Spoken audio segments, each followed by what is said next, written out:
من وەکو هاوڵاتێکی کوردستان وەکو کوردێک وەکو ئینسانێک وەکو مرۆڤێک زۆر سوپاسی ڕۆشنبیرانی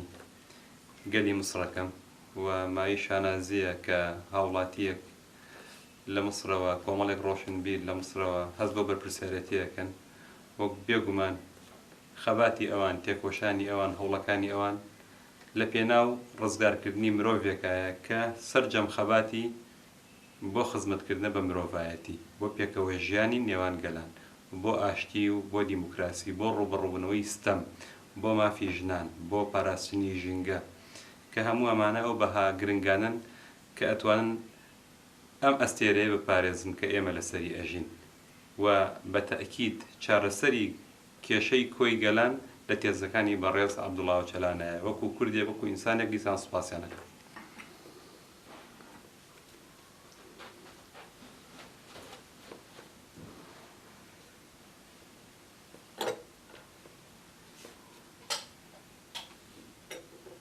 من پارێزەر ئەحمەد دەسلێمانی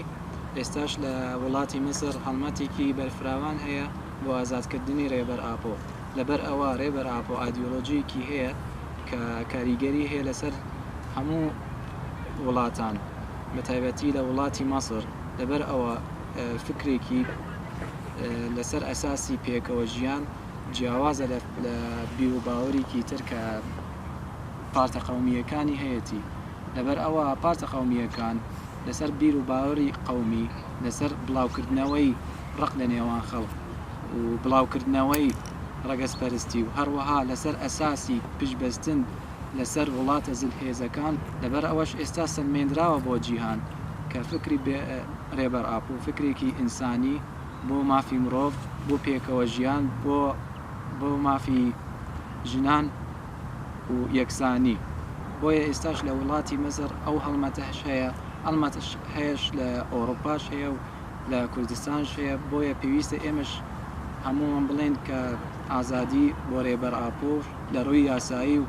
لە ڕووی کۆمەلگا هەموو توێژی و کۆمەلگایش هەوڵ دەن بۆ ئازادکردنی ڕێبەر ئاپۆ.